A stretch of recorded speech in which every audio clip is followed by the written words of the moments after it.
Well, first time I was around Jerry Lee Lewis, I was playing guitar for James Infeld on the West Coast there. He got to open up for Jerry at the Coach House, and he had me on guitar. Place was sold out, packed, and I just remember for some reason there was a lot of sound problems. We did our show and we got through it. What really was that made that show memorable was Jerry.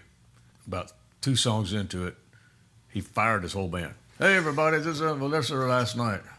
And you go, tut, you shake my nerve and you're right on my brain. That's enough of that one. What made me walk and drink, that's enough of that one. Good night, everybody.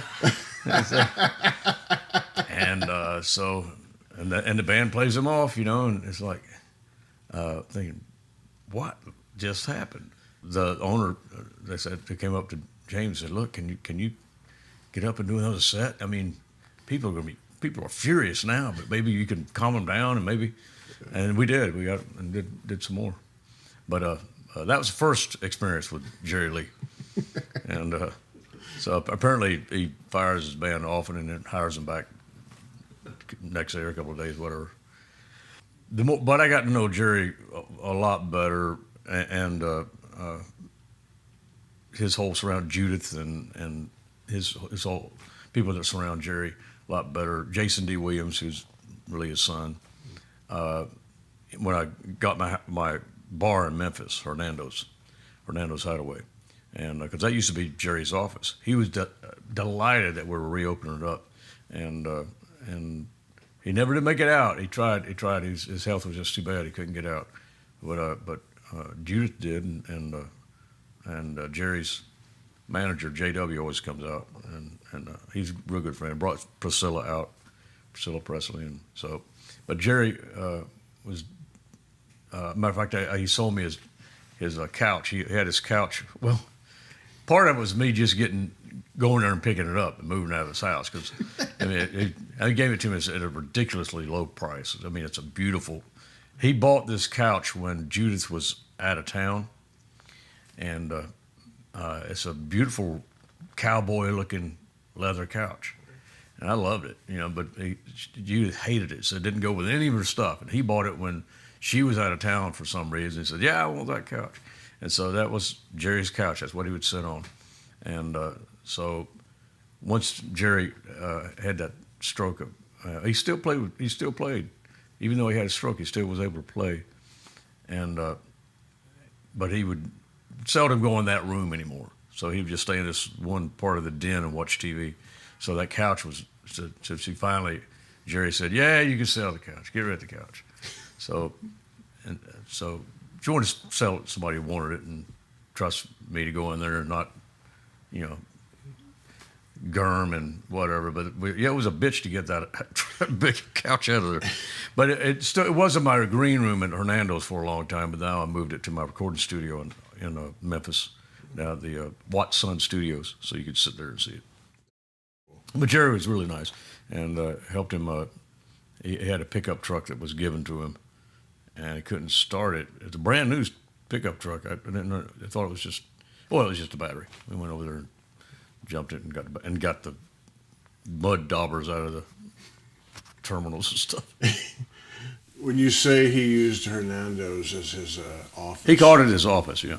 What does that mean for the people? Well, there was a special entrance and kind of like office where Jerry would go before he get on stage. But even more than that, upstairs he would. I didn't see this.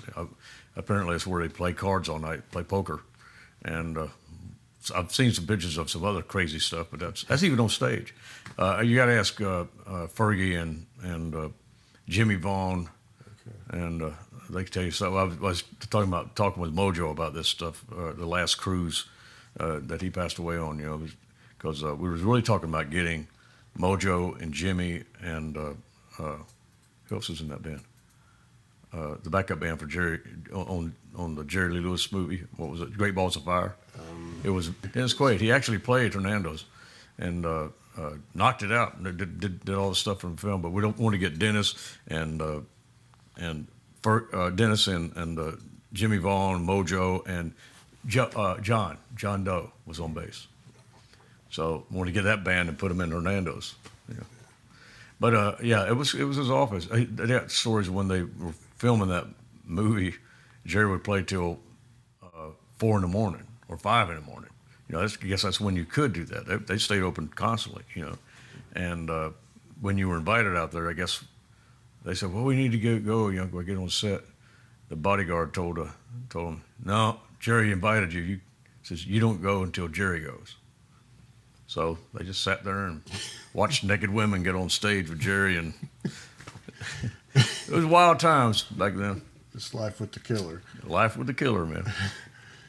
Okay, I've listened to Jerry Lee Lewis more than anybody in my life because he was my dad's favorite. And Well, those country records are just so damn great. Yeah. And all of those vocals being live on the floor, it's just like he's a savant. Yeah. And the greatest rock and roll show that me and my buddy Todd saw like 30 years ago was Jerry Lee. Yeah, ain't no doubt. He's Jerry. You know, he talked about, I think in that movie, Hail Rock and Roll, I think his name of it. But he said that his mom told him, says, Jerry, Elvis is the king of rock and roll. You're the king of country. But really, I mean, Jerry Lee Lewis he had it all. He had a both. You know, he could play, he could sing country. He could sing. I wrote a song called From the Cradle to the Grave about Jerry Lee, and it says in it, you know, he could do rock and roll, rhythm and blues, and country. He had it all. He could do anything, and he sang it great, played it great, and he's probably the most talented musician that ever come out of Sun. I'd have to after that would say Carl Perkins. When you said Mojo,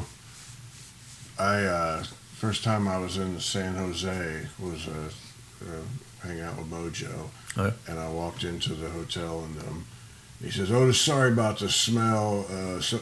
Locked herself in the bathroom last night and I had to piss in the trash can." And it's Mojo, so I'm sitting there like, is he fucking with me? Is that the... And he later, like a year later, is like, "No, that was true. That was true." I believe it. Yeah. You never could tell if he was joking, but if it was really, really weird, chances are no.